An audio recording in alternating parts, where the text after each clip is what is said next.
Hello and welcome to Blah Blah Land, the podcast where we celebrate people living their best life. So, thanks for all the comments and downloads and sharing and whatnot you usually get with podcasts and stuff. Thanks for subscribing. Thanks for telling me that you listen. And however you contact me, whether it's through Twitter, Facebook, in person, over the phone, carrier pigeon, telepathically, I don't know. But thanks anyway. So yeah, we're on lockdown still. It's been a weird time.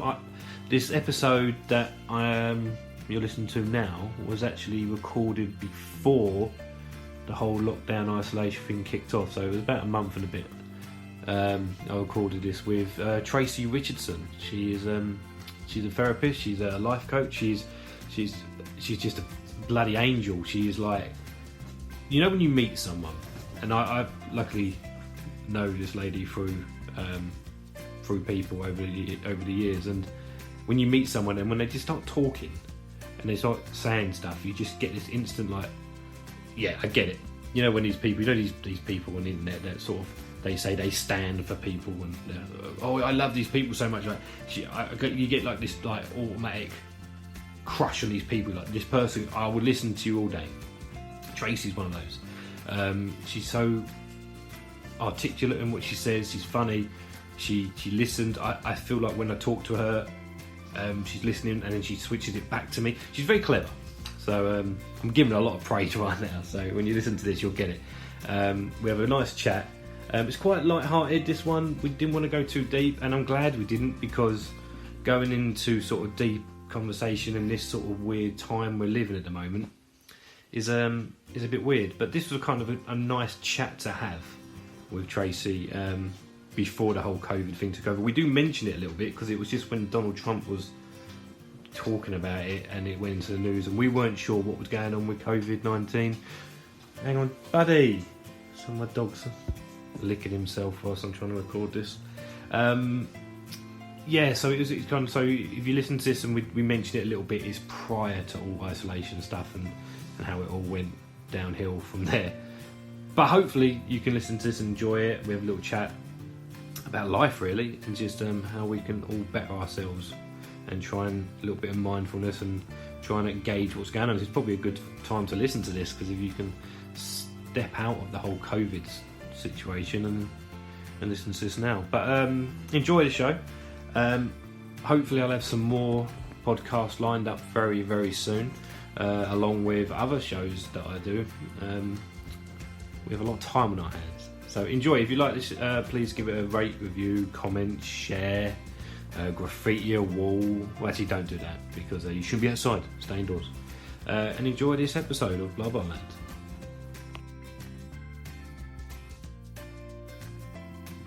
Alright, okay, all good?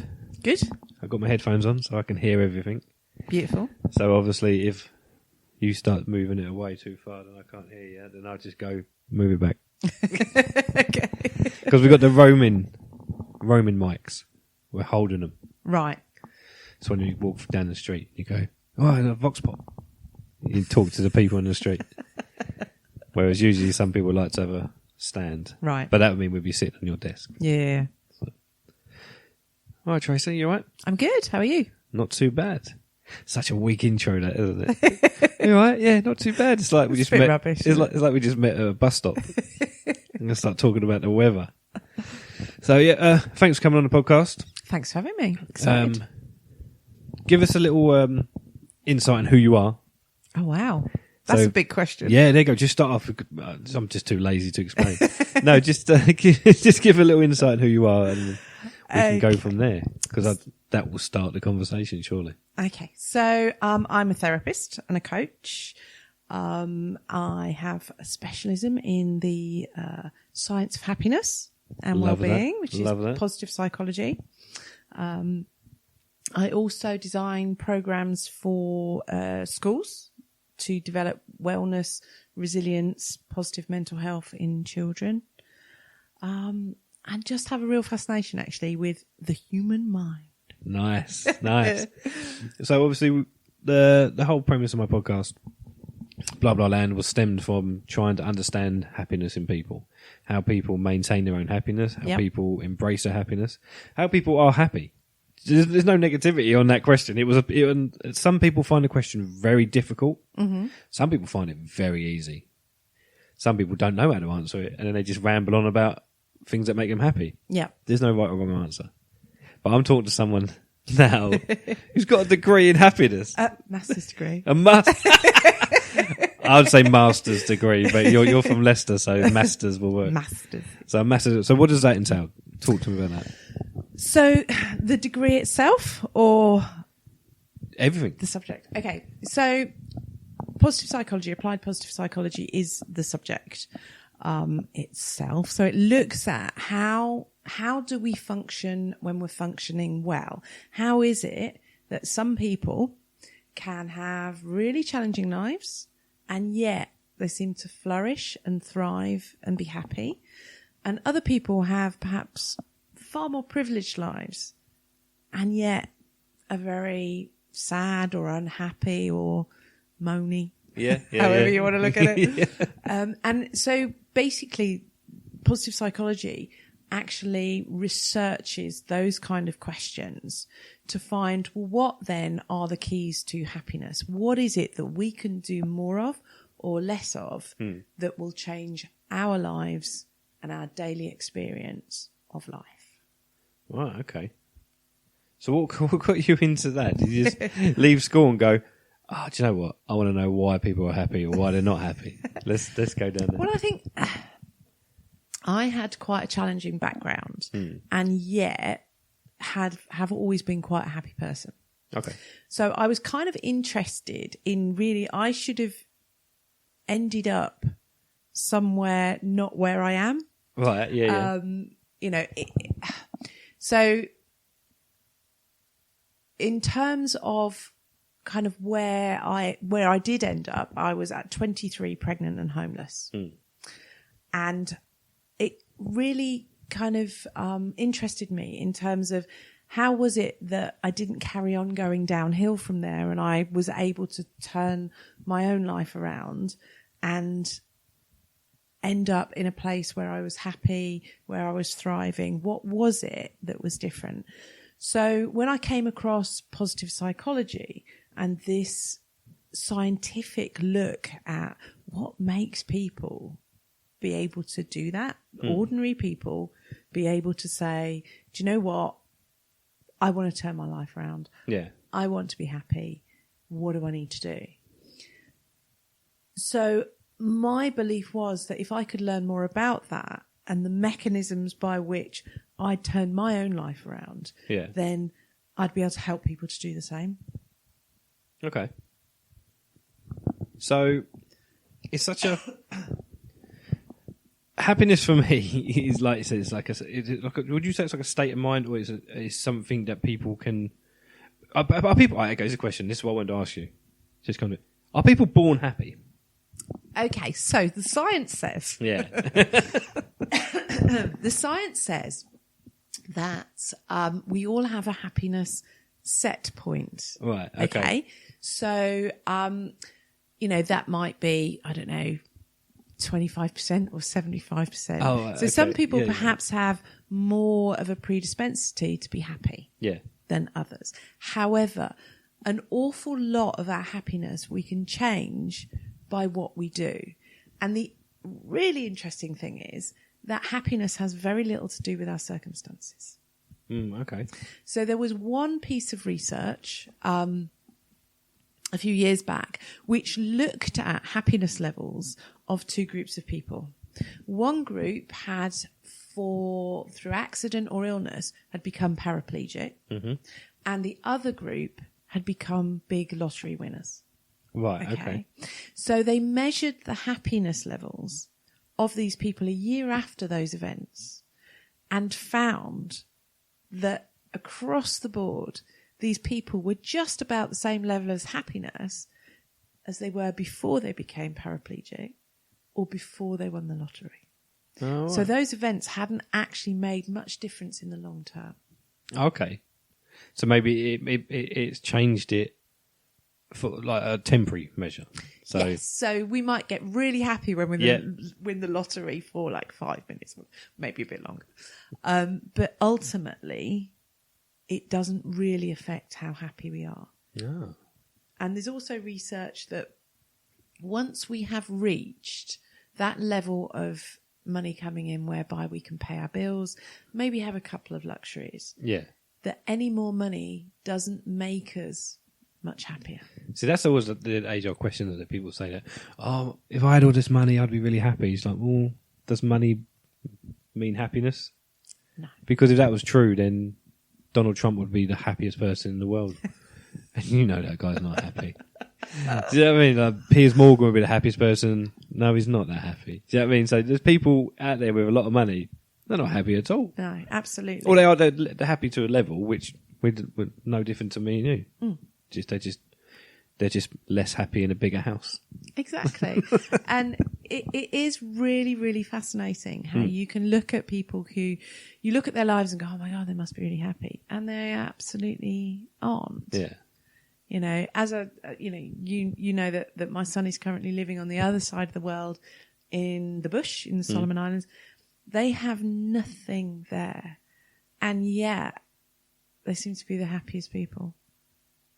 That's the thing. That's what I say about kids, don't they? Sometimes when kids don't know, when it's like babies, just making a fart noise makes them laugh. Exactly. It keeps them happy. And some of us as adults. so, yeah, exactly. Yeah, and dogs, isn't it? All you got to do to a dog is literally just show him a treat and he's happy. Exactly. Turn up, he's happy. Yeah, exactly. Just be there, he's happy. Yeah, that's why they're generally better than kids when you come in through the door. Yeah. So they are always pleased to see you, aren't they, dogs? They are. They're proper happiness makers. They are. Except my dog just barks sometimes. It's like, what are you doing? Well, you're going against what a dog should be doing to people. Just expressing it. Dogs are supposed to make people happy. You'll get me angry. You're making me sad because you smell and bark at me all the time. That's interesting that you hand your happiness over to your dog. Maybe you should be taking responsibility for it. No, well, the dog's fine. Blame the dog. He's just one of those weird dogs that likes to bark at everything. But he has to sit right next to me as well. He's one of those dogs that has to sit next to me. Bit needy. He's very needy. He's an anxious little dog. I think we love a needy animal, though, don't we? I don't mind him. Yeah. Just when when a dog gets older and their breath stinks. Oh, that's not pleasant. Exactly. And he's like, I just want to get right up against you. Like, no, just face the other way and we'll both be fine. I have a needy cat, actually. Yeah. One of my cats is really needy. He likes to be carried around. Oh, right, okay. Wherever I go, and hates it if I shut him out when I go to the toilet. I've got the complete opposite cat. We've got a cat that kills all the birds. In all the little shrews, rats, mice, any animal, toads, brings them in the garden as if like, there you go. That's for you, that is. I didn't want that. Cheers. Yeah. Won't sit in your lap though. She doesn't sit in laps. She watches you from like the other side of the room.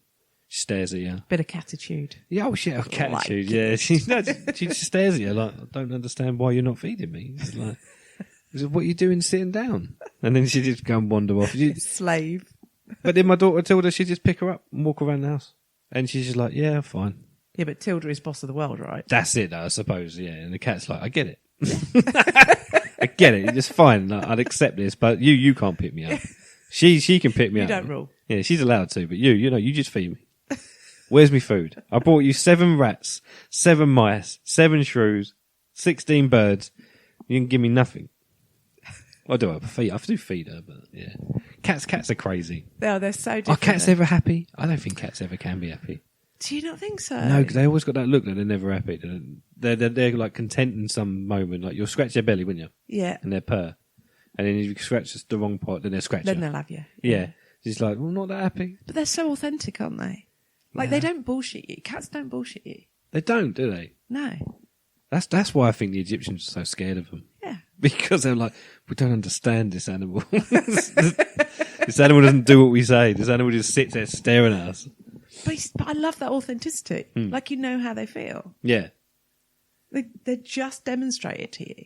Brilliant. Yeah, I just bought you a dead bird. What are you going to do about it? Love you. There you go. Yeah, cheers for that. Expression of love. I'm going to go and sit on your newly washed towels and get them all furry. Oh, cheers for that. And then scratch your new sofa. Scratch a new sofa, yeah. Yep. Oh, cats. Oh, that's why people have so many cats, don't they? Do you think these people that have so many cats is because they think, oh, this one isn't that happy. I'm going to get another one. Maybe that one's happy. Maybe this one will make this one more happy. But cats don't like other cats, do they? Do they not? Is that, generally speaking, no. Because dogs usually like other dogs. Yeah, no, dogs are pack animals. Yeah. Cats less so. So I've got 3 cats. And they hate each other. Well, Matilda. Oh, Yeah. I have a cat called Matilda. Matilda and Neville, they rock along all right together. Yeah. They equally hate Kevin. You got a cat called Kevin. Kevin's the needy cat. Because they're like, you're letting us down. They hate him. Yeah, it's like, why are you so needy? Yeah. What are you doing? Absolutely. It's like, God, what do you want to be carried around for? Yeah, you're making us look bad. I do have an asthmatic cat as well. Do you? I do. Oh, really? Has he got a little pump? He has got pump. Has he really? Yeah, he has. Wow. He has the same inhaler that I have. Oh, Seriously. There's a connection between every you and your morning cat. he has to have his inhaler. Which one's that, Kevin? No, that's Neville. Oh, so Neville's got that connection with you. Yeah. Neville's like, Kevin, why are you being so needy? I need my asthma pump. Yeah, let me just have a pump. Yeah, let me have a pump. Don't you tell him. It doesn't change anything. But he has the little mask and the little space device. Yeah. How did you know a cat had asthma? Well, because he couldn't breathe, and we had to take him to the vet. Just like high. Basic. Well, we thought he had furball for about 3 years. Come on, yeah, I was going to say, that's a long time. Yeah. And he had a chest X-ray, and he's got. Who knew? Cat's got asthma. I don't know. It's like bizarre, isn't it? God, cats can have anything. Maybe all cats are autistic. Maybe that's the thing. Maybe we don't realise it. Like, see, that would fit with Neville. it would fit with a lot of cats. Yeah. Because they're just like, they tell it how it is. Yeah. Their way of doing it. They don't like too much sensory stimulation. They don't like cucumbers on the floor. That's weird. Have you ever tried that with your cat? No, because that'd be cruel. It would be I'm quite nice. It would be. but it's a cucumber. I don't do mean things to my cats. I did it to my cat only Of course because you I did. saw it on YouTube, and I thought, well, I'm not hurting it. I'll make sure it's in a big room, so if it jumps, it's not going to jump anywhere. It just looked at it, walked off. I was like, oh, you don't care. you don't care. Those cats on the YouTube, they're all faking it. I was like, Have you ever done the thing where you put something circular on the floor? Like you could do it with a scarf or a tie or something, just make a circle and then time how long it takes for your cat to go and sit in it. Oh yeah, no, I will do that. Yeah, because cats do find. Like I said, I can just put a pile of towels. Yeah, and then I'm going straight over there. Yeah, right in the corner. Yeah, so fine. At least you can entice them. Like, I love that. I love that.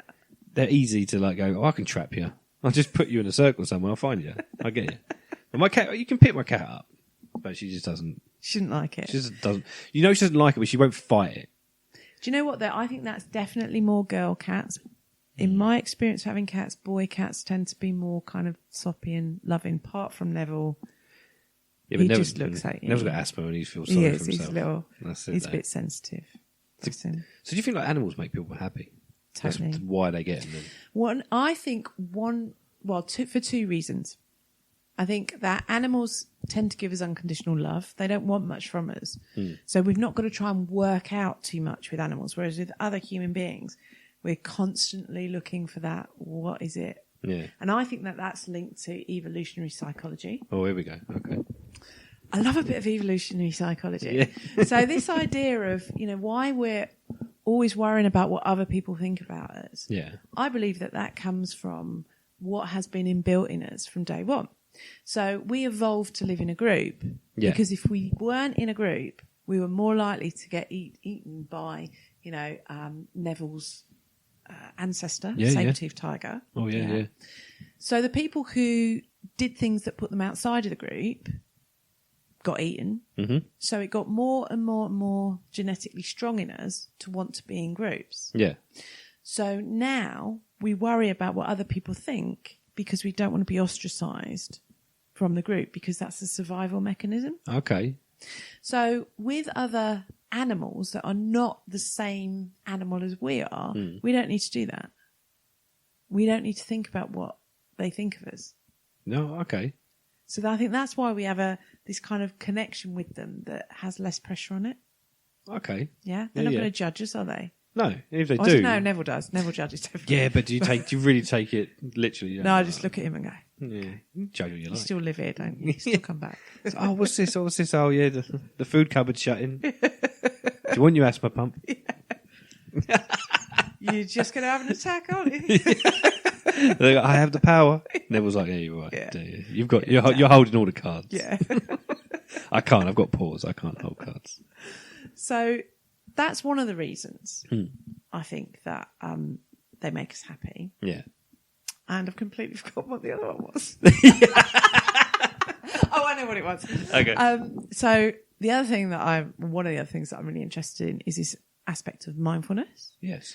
And being present and how we feel when we're present, because so much of the time in our minds we're in the past thinking about something that's happened or something that we've said, or in the future thinking about something that might happen, is going to happen, could happen, generally looking into a crystal ball of, oh my God, this is going to be awful. Yeah.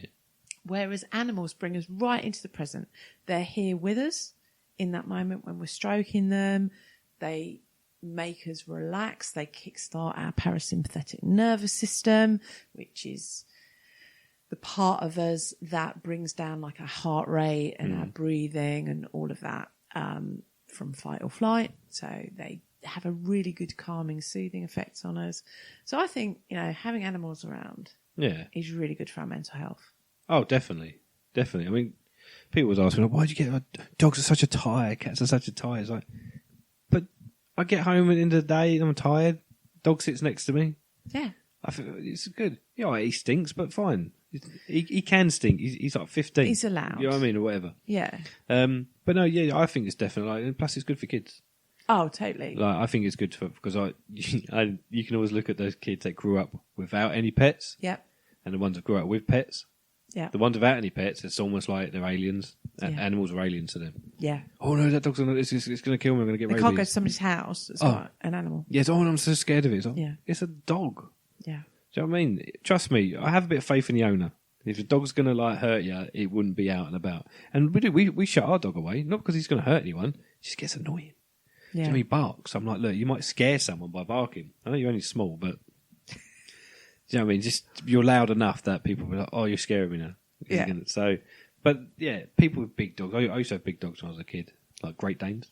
Oh, wow. So I'm talking big they dogs. Are big dogs. Yeah, and Alsatians. Not at the same time. It's like over time. Like you used to have an Alsatian, then there was a Great Dane, another Great Dane. All right, and then so when I got a dog, got a little dog. Well, I had Bella as well. She was a bigger dog, but then she died, and then obviously it's probably why this dog Buddy's still like always looking around. I think because he probably doesn't get it. It's like, why is she not here? It's like we moved and she didn't come. And it's like, oh, that's really sad. No, I think that probably is true because he bark every time we leave the room. He will bark. Like our dog he must have anxiety, right? Because he would get up us in the morning, he'd wander around, and he sits and watch us. And when he sees us like getting our coats on, he then barks. So we have to put him in the toilet. Oh, and can't stop. It's almost like you're going to leave me as well. Oh, poor little thing. We always come back, and he's like, "Oh, are you back? Are you back? That's fine." I'm feeling sad for your dog now. I don't know. I'm making it sound like I'm a horrible owner. We can't be there all the time, No. can you? Oh, he's good dog though. Do you know what though? Talking about sadness, that's something that's really interesting within the kind of world of positive psychology. Mm-hmm. Because positive psychology you would expect to be all about positive stuff. Happy clappy, Which, smiley. Don't get me wrong, there's a lot of that. Yeah. So we do look at things like why do we have positive emotions? So if you think about negative emotions, it's really obvious why we have those, isn't it? Like it brings our attention to threat, for example. So we focus on what's wrong and we can fix it and then we're safe again. But why do we have positive emotions? Why did they evolve with us? Because they must have a reason, right? If they evolved, we have them for a reason. There's something about them that we need them for survival.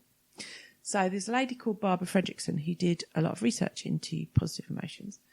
And she talks about how positive emotions actually help to, it's what's called the broaden and build theory, to, whereas negative emotions narrow us down, positive ones open us up. Yeah. So we're more likely to do novel things, new things, take some risks when we're feeling good rather than when we're feeling negative and bad. So we meet new people, we have new experiences, we gain more tools and knowledge that can help us to survive and thrive. Yeah.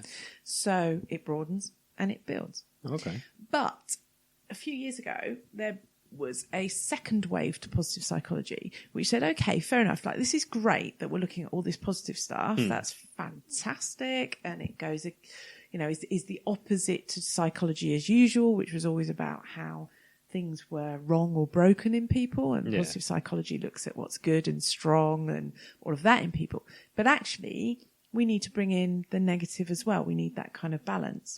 So second wave positive psychology looks at what are the positive benefits of negative emotions.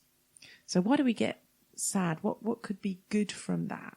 Or anxiety, or any kind of guilt, any kind of what we would term a negative emotion. Are there good things that come from it? And absolutely, if you think about it, you've got to have the reverse of something in order to truly experience it.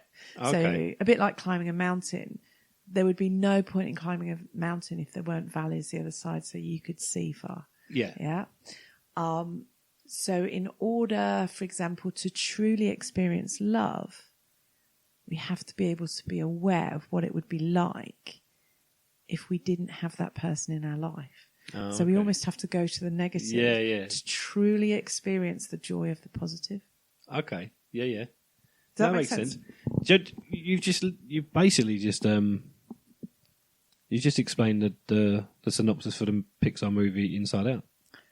And guess what's one of my favourite movies? And I've brought it up a few times in podcasts because it's brilliant for a in quote kids movie. It's spot on. Wasted on children. Yeah, no, it is. Some kids don't get it. It's just weird colours and stuff. But I think adults watch it and they're like, Jesus Christ, this is spot on. Brilliant. It's so brilliant. Can't have joy without sadness, and you can't have sadness without joy, and you can't have anger without. Yeah, and that's why it's so important that we learn how to sit with our negative emotions. So I'm a positive psychologist, but one of the things that drives me nuts is when people constantly post positive quotes and things. Yeah. I think they're great, but please balance them out. Oh, yeah. Because there's this idea that we always have to make the negative positive. And actually that makes us more unhappy because we're constantly striving to be happy all of the time. And that's just not possible. So, for example, I know somebody recently whose parents died, both of them. No, right. And they were just like, well, I should be over this by now, and I'm fed up with feeling sad. They died a month before. Yeah. It's this thing of actually we need to sit and experience and be with some of these negative emotions in order to be able to truly experience life in all of its shades and colours. Yeah, that's grief. You got to go through grief, yeah. But the same with sadness. I mean, I know you love your job. And when you went for the interview for your job, I'm guessing you knew you really wanted that job. Oh, yeah. And if you hadn't got offered that job, you would have experienced some negative emotions, right? You'd probably be sad, frustrated, angry. And I feel like I prepared myself a little bit for that. I purposely thought, well, what if? I didn't want to go on like, well, I'm not going to get it. I said, well, what if I don't? But then things that you've taught me over the years and my friends have taught me, and just the way life has gone, what would I do now if that happened? Yeah. So I actually went to that place like, well, what if I don't? What if something happens and they turn around and say, actually, you're not the right person for the job, or we're going to go down, we're going to go a different direction, that sort of thing. So I had that in my head and I was like, what am I going to do? I was like, well, I can't just do nothing. I'd have to do something. So I didn't have a plan. I love that. I didn't have a plan B as such, but I was aware that there was a possibility that might happen. I played it out in my head. So that's what we would call defensive pessimism. Okay. Okay. Which is useful. Like being pessimistic all the time Not you. just as unrealistic as being positive all the time. That's true. Although a pessimist will always tell you they're a realist. Yeah. Don't believe them. Yeah. But a bit of defensive pessimism that allows you to ask yourself that question Yeah. is so useful. Mm-hmm. You know, the what if question that comes with anxiety, because that's always the question that comes with Yeah. what if. Okay, stop and answer it. Mm. What if? There's nothing wrong with that, because what you're doing then is you're employing your strengths Yeah. to find a solution to it. So what if I didn't get the job? Well, you know what? I'd feel sad. I'd be really sad about that. Mm. Okay, well, that's fine, because that's a normal, natural emotion. And then what would you do? And that's exactly what you did. Yeah. Good work. I know. I Very feel proud. I should be wearing a badge or something. I think you should. I did it. But do it the defensive pessimism way. I didn't know. That's what I was doing, but I knew I had to do something, because I Yeah. was just like, I knew in my head. But yeah, part of me I was like, well, no, I'm what's the word? I'm pretty sure I'm going to get the job. Mm. I was confident. Confidence is the word I was looking for. A word I use a lot. I just can't remember the word is. Where was it? Yeah, it was gone. I was confident I was going to do it purely because I had faith in my own ability. Yeah. But I wasn't arrogant to be like, well, if I don't get it, then I'm gonna kick off. Yeah, exactly. Because that's not going to help anybody. No. So yeah, no, I've learned to do that over the years. Mm. But when you want something, you do think like that. I feel like some people, when they want something so badly, they miss all that, and they want it, but they don't actually take the moment in to go, well, what if you don't? not to be, like you said, Yeah. a pessimist or a realist. But it's just the case, well, what if you don't? What do you mean? Well, no, but I want it. I know you want it, but what if? Answer that, then go back to being, I want it. Exactly. And I think, again, that's that idea of being able to step back and look at a situation from different perspectives that then allows you to experience something more comfortably. Yeah. Same sort of thing as often people, if they don't do what it was that they wanted to do. So, for example, I'm going to just go down the world of sport, because I've worked a lot with footballers over the years. And often what they'll do is, if they play in a way that they weren't very happy with, they'll come in and go, oh, that was just crap. It was just all rubbish. I just played really badly. And one of the things that I get them to do is go, okay, let's just stop for a minute, because, there was so many different skills that you will have used in that game. Which ones actually were okay? Which ones went well? How did you do it well? What led to that? All right, what would you do differently? If you could play that game again, what would you do differently? Yeah. What needs to happen in order for you to play that differently next time? So that actually you're switching it round from I've got to have this, otherwise, life's going to be awful, to, okay, well, I really want this, but what will I do if not? Yeah. And likewise afterwards, oh, that was all terrible. Well, no, let's have a look at what was okay. Yeah. What was good. What bits do you need to change? And then how will you do that? Because that's empowering. That puts it back into your control as opposed to something that's just happening to you. That's true, yeah. So you think because you're a football fan. Yeah. Yeah, you support Leicester. I do. Yeah. So do you think that to be a good football manager, you have to talk to your players like that? Yeah. So and you could probably say that's the difference between a really good manager. Yeah. I mean, I'm a Spurs fan. Never mind. Yeah. It's a weird place to be at the moment. We're not the worst team in the world, but we're just nothing at the moment. It's weird. But we got Jose Mourinho as a manager. All right. Now he is somebody that can get the best out of people, but then I've watched him completely do the opposite of empower someone. And I feel like what he's doing at Tottenham at the moment is like he's almost purposely beating them down so he can rebuild what he wants. It kind of feels like that's what he's doing. Very old school manager, isn't it? I'm watching him. I'm like, he wasn't like this when he took over at Chelsea, or when he started at Man United, or even when he was in Italy. But when he's at Tottenham, there's a few players he's really empowering. Like I listened to his I always listen to his post match interviews, because it was especially when we lose or we draw and we haven't played very well. And he will sit there and he will talk about, he will pick out a few players really praise them. Even though they weren't, I wouldn't say they were that great, but who am I? I'm not a manager, like when it comes to football. He'd praise them, but then he would then almost berate 3 other players. Yeah. And I'm like, what is that doing? Is that building the other ones up for them to step up? Because they're the ones he knows, they're the ones I can work with. But this lot, dead weight, not interested. If they can't help themselves, I can't help them. Kind of feels like that's the route he goes down. Yeah, and ultimately that might work in some cases, but ultimately it's a dangerous game. It's dangerous because actually what you do is you put everybody into a state of not being sure and not feeling like that you have their back and that you could turn at any moment. And I think that's what he's doing. Yeah. You can see it. You like football. You're watching Tottenham. You're all thinking, as a psychiatrist, you're probably you're like, look, I know what's going on in that dressing room. There's uncertainty. There's no confidence. These guys are confident. These ones are unsure. They don't know what they're doing. Is he really injured? No, he just doesn't want to play. Yeah. Well, and fear. There's a lot of fear, actually, in terms of, I've worked with, I remember years and years ago working with, I can't say what team it was, but it was from a Premier League academy. Okay. Of a team. I don't know if you know much about them or not. Anyway. You can tell me off here. That's fine. The fear at every level of football in terms of, are you going to get cut? Yeah. Or are you not? And that starts from being sort of, 6, 7 years old and carries on all the way up through the ranks until somebody either does get cut or they retire. Mm-hmm.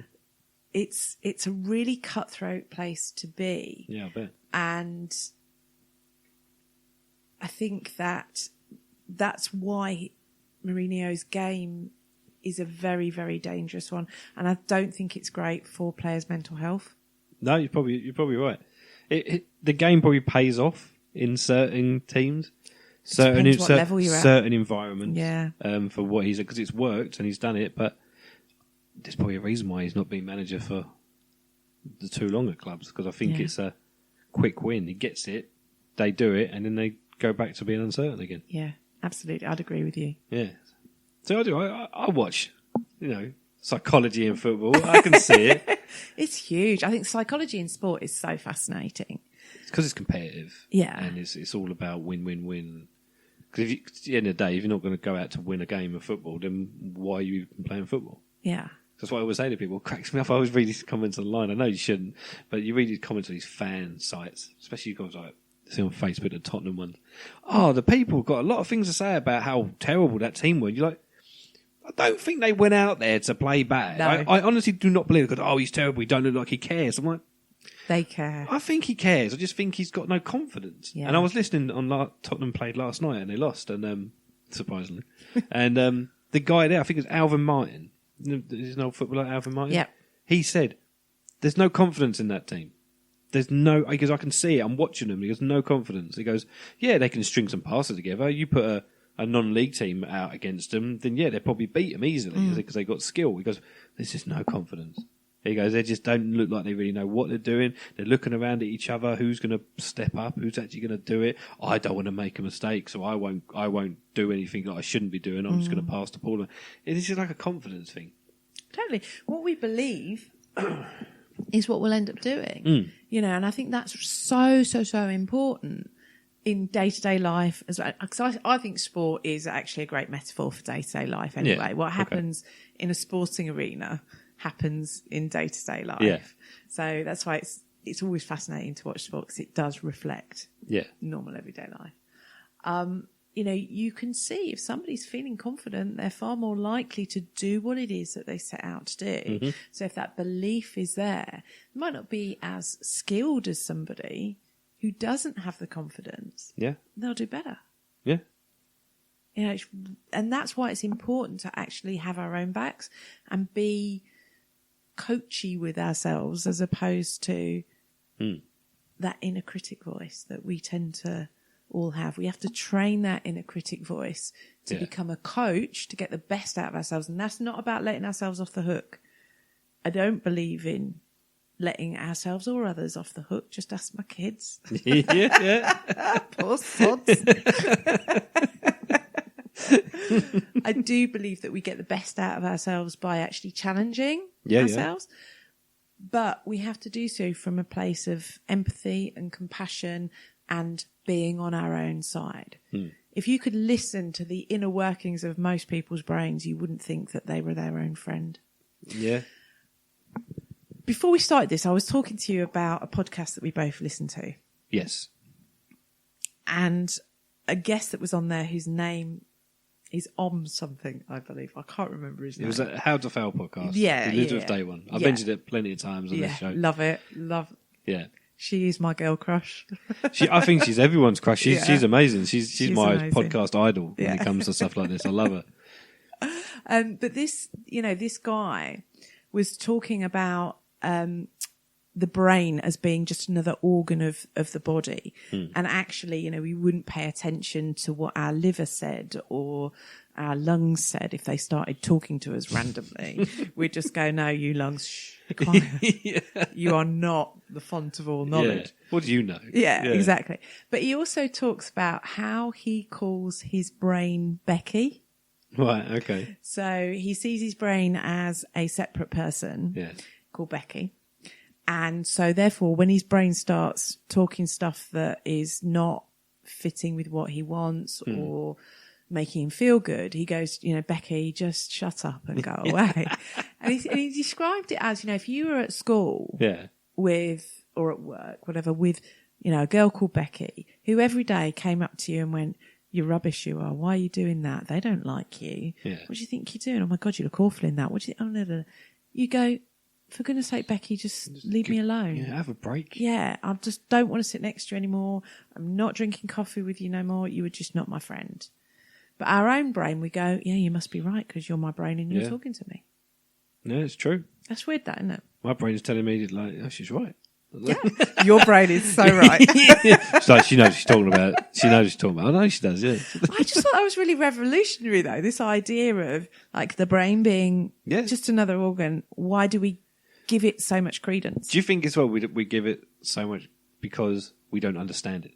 Oh, yeah. Almost because really, if you want to be really basic, it's like, well, we don't understand it because it's our brain. If our brain doesn't know it, it's not going to tell us. Hang on, you just blow my brain then. Say that again. Because your brain can only... I look at it, my brain's only telling me what I know. Yes. So if my brain's not going to say, oh, by the way... New information. I just worked out the plot twist to this film you've not seen. Yeah. How have you worked it out? I don't... Did you go somewhere? It's like that, your brain will only know as much as you know.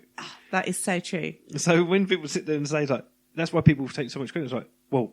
I only know what I know, so my brain's telling me that he must be true. Yeah, and so therefore it's right. So I can see exactly what that guy's saying by going, well, he doesn't because it's you.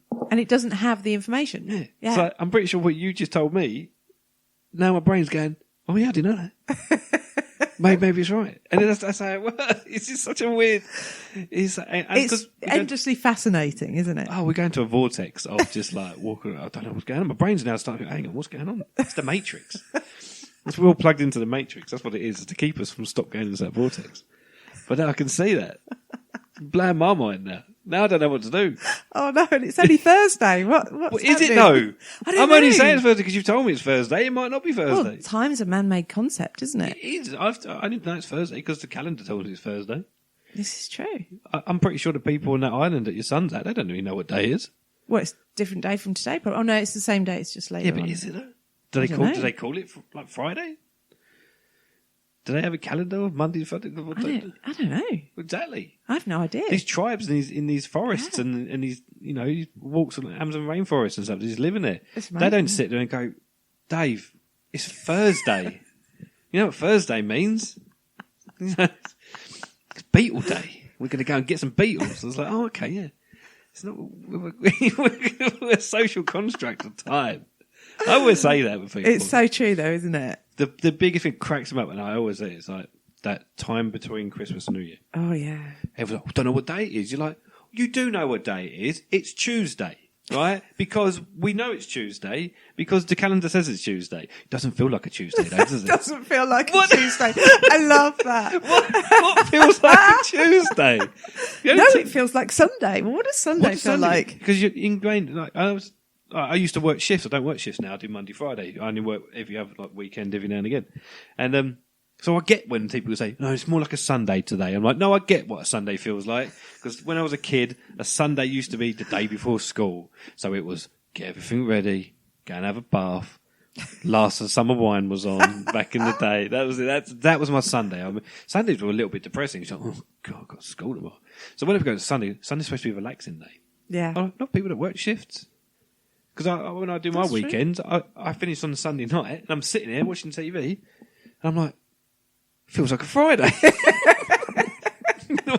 So I was like, it's Sunday. I've got work tomorrow. I'm like, I haven't. I've got a day off. Feels like today's my Friday. As if like a Friday means anything. It's like Friday's just another day. Yeah. So a friend of mine, her husband is a police officer, and he will come in off his night shift. Lovely, can have a beer now. So half like 6 a.m, yeah. He's there cracking open his can of beer. It's like, that's just random, isn't it? But for him, it's normal. That's his day. It's his night time, isn't it? I did night shifts once for about 6 months. Weirdest thing ever. Disorientating. I was young. I was still young. I was only about 19. So I was kind You're of still young. I was younger because that's how time works. Oh, this man-made concept. You did man-made concept at the time, yeah. Okay. I'm technically now older than I was 5 minutes ago because that's fact. Shocker, that was history. yeah.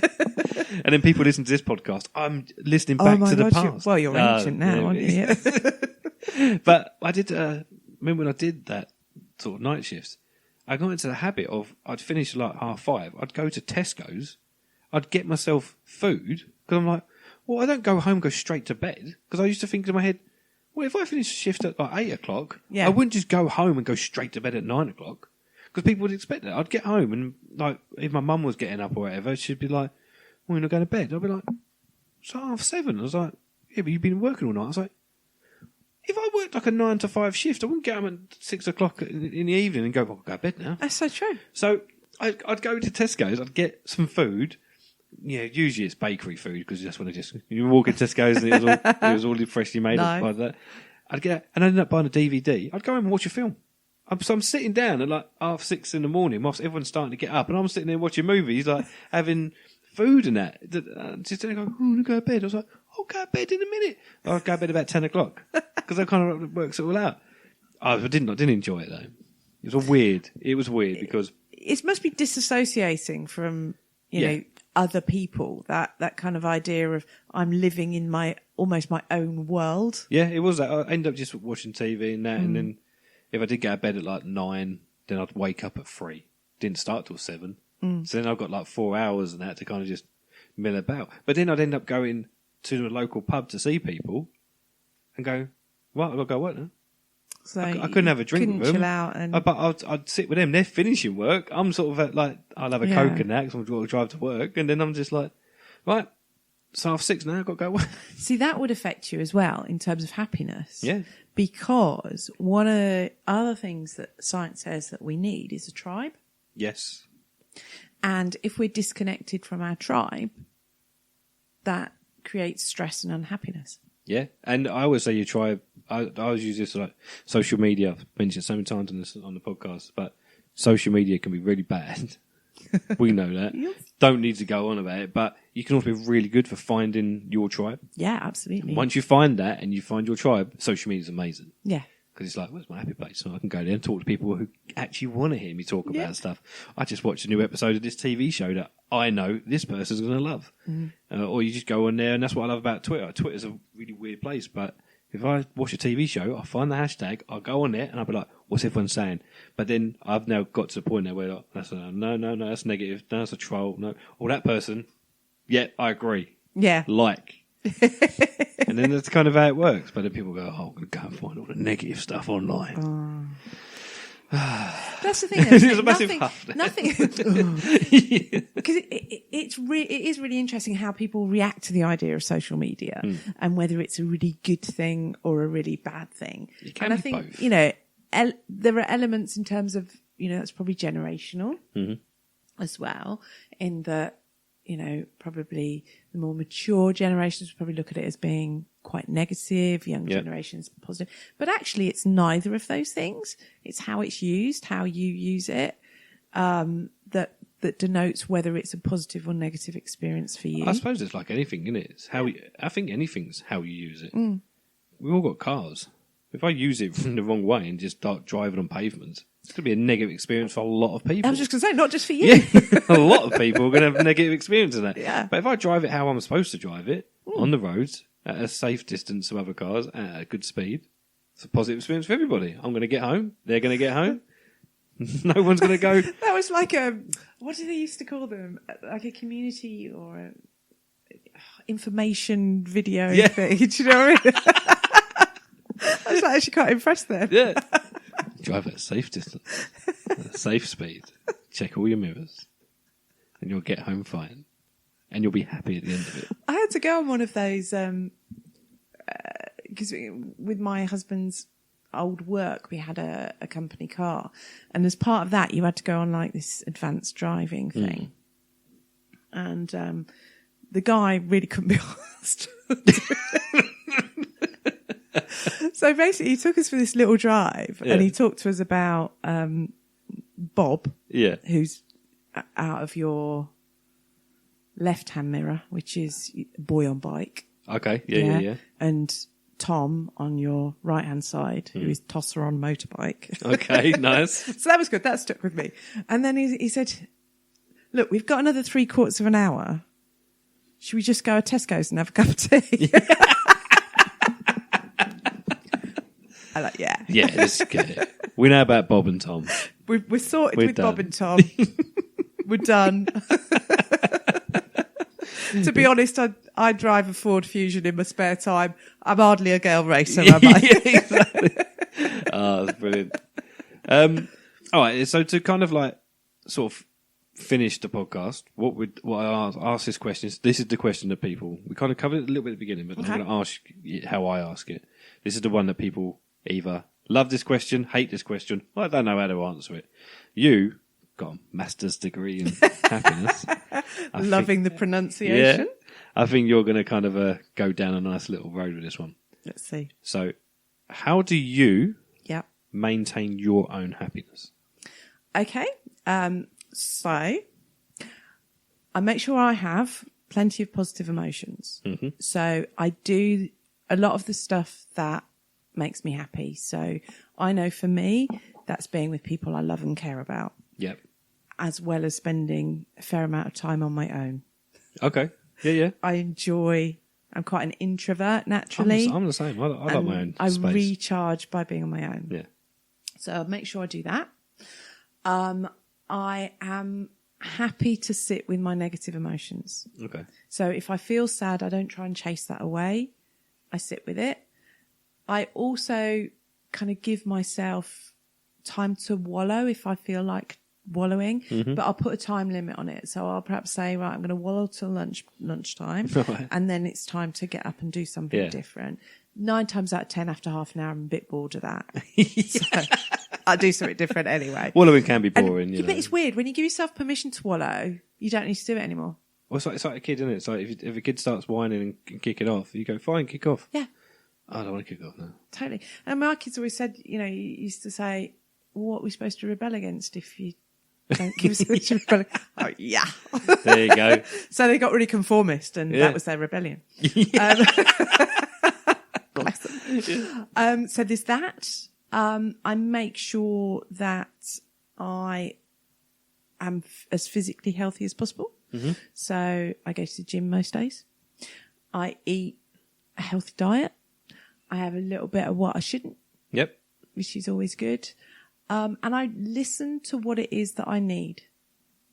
So for me, for example, signing up to too many things, not being a particularly hugely social animal, I wouldn't sign up to going out more than once over a weekend with a group of people, because I would find that quite draining. And you can see a lot of people make that mistake. Yeah, totally. Sign up to too much. They commit to too much. Yeah, definitely. I savour what's good, and gratitude's really important for me as well in terms of recognising, like I say, I've been pregnant and homeless. So I look around me and I go, wow, I'm so lucky. Yeah. I've got a brilliant husband, 2 fantastic kids, 2 great cats, and 1 with attitude. Yeah. I've got wonderful friends who, if I ever need them, are there. Yeah. A roof over my head, hot water and food. Yeah. What more could you want? And I support Leicester City, so come on. We know we spent, if you think about joy and happiness coming from things getting suddenly better, Leicester City spent a very long time in the depths of despair. The last few years have just been like living the dream. Yeah. We've won the league and all that stuff, and you've done well, and you haven't got relegated, where Spurs they love a bit of mediocrity, don't they? Don't they? And that's the thing. I'd rather be really bad or really good. It's so true. Being a Spurs fan it was good for a while, and everyone was like, "Oh, you must be really it's great being a Spurs fan. You do really well." Yeah, because it was quite close for a while, wasn't it? That year that Leicester City having a blip. won. Don't worry, it'll be next year. Mourinho will suddenly become the special one again. Do you think? Yeah, I reckon. I'm being positive. I'm actually going to be a realist there and go, not a chance. Oh, look at you. I'm a realist. I'm not being a realist. I'm a realist. I'm a realist here. He's going to get the sack. Oh, is he now? Okay. Well, it's football. I used to really get I can see why people get angry at football because you get so immersed in it. Yeah, totally. And I used to get really upset when Spurs lost. You just go, it ruined my day, but that moment I was really annoyed. Now I'm just like, oh well, I can't do nothing about it.